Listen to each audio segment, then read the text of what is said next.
this in the chat room for a couple of days. So the top 25 comes out sometime in August, a week, 2 or 3 before the regular season, right? There's the AP, that's the media, and then there's the USA Today, which is the coaches poll. Based on first 3 weeks, because there have been, 3 games. USC played a week early, and a handful of others did too. Based on what you have actually seen on paper, how would you or who would be, and it doesn't have to be in order unless you want it to be, your top 5 teams based on who they have beaten, who they have played, and what you have seen? I would say based on who they've beaten, takes out Michigan and Georgia because they haven't even gotten close to the teeth of their schedule yet. And Georgia doesn't have as many teeth in their schedule. That doesn't mean you're saying they're not, but you're just saying based on what we see. If that's a factor, I have to take just them to kind out. of change up, otherwise, So, yeah. blah, blah, blah. And I think it was TJ Scott who kind of threw this in here yesterday in the chat room, and it's an interesting thought exercise. I would say the best teams I've seen who have beaten the best people so far would be Florida State, Texas. I'm going to say, even though they haven't gotten into USC just looks really amazing to me. The way that they're playing. They overwhelm people with their offense. Overwhelm people. We'll see what happens when they face somebody who can actually maybe stop them a little bit. Yeah, I've been very impressed with them. I am very impressed with Oregon right now. I think that going in and winning, when you didn't even necessarily, they played well, but they didn't play their best against Texas Tech. So I would say Oregon. I like that one, even though Tech is 0-2. And I'm gonna go out on a limb and say Penn State as well. Okay, Craig, you have a kind of a little chunk there of teams. I mean, yeah, this is more of like a homework question. I feel like so they would need to sit down and actually get my real thoughts on it. How I but operate. Yeah, just off the cuff entirely. Florida State and Texas jump out immediately.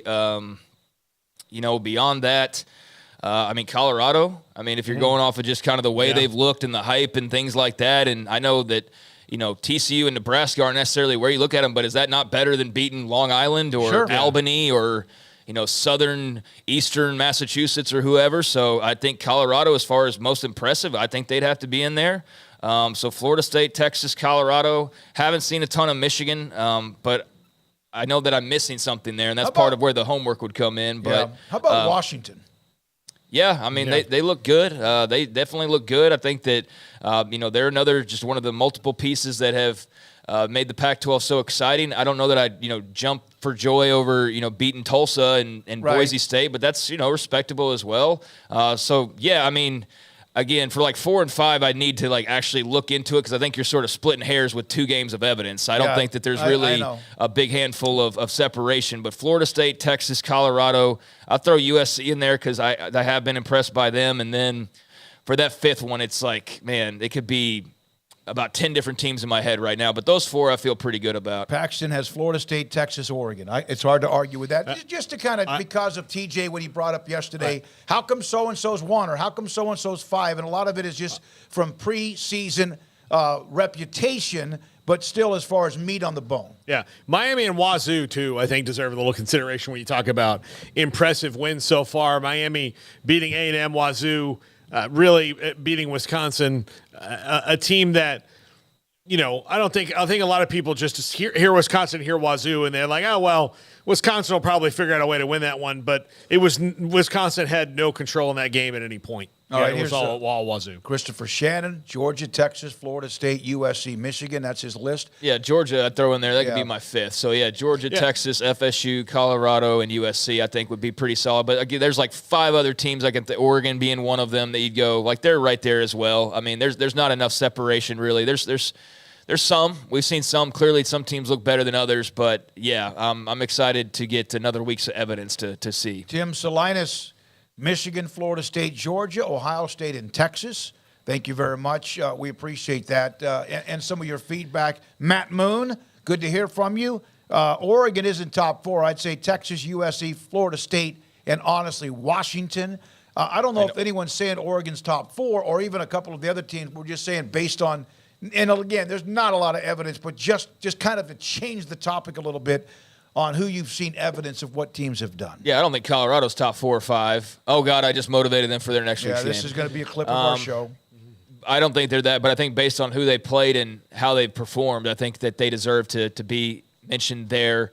But, yeah, I mean, Oregon, they've looked good. They also nearly got beat last weekend. I mean, that was a Tyler Shuck interception on what could have been a game-winning drive. Now, to their credit, they've stayed in the fight, and they, made the plays at the end, but they were on shaky footing the other day, but they survived. So, yeah, Oregon looks good through the first couple of weeks, and man, the Pac's just shaping up to be a hell of a race once that gets underway. Well, I was listening to part of a Joel Klatt podcast. I was listening to him. He was talking about the game Colorado State, and the I guess the incentives or the receipts or whatever.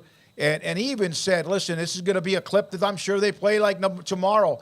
And here's a guy that went there. He is stunned by who they are, but he's now seen them up close and personal. And after the last 2 weeks, and he was like, I still think that maybe over-under would be like maybe 8.5. Like now that you have, Garrett, if you took Colorado, start of the year, a lot of people, I think it was like 3.5, right? Maybe not even that. There were some like forecasting disaster. Right. Now that you've seen them, and they do have a bunch of people loaded up in the Pac-12, so there's going to be some great games.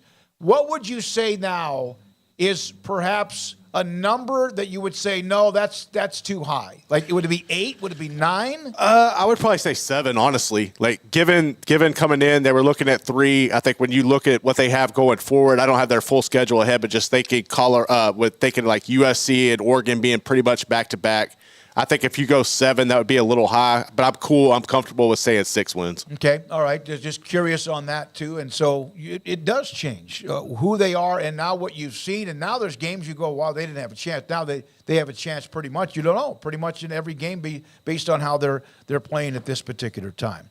All right. When we come back.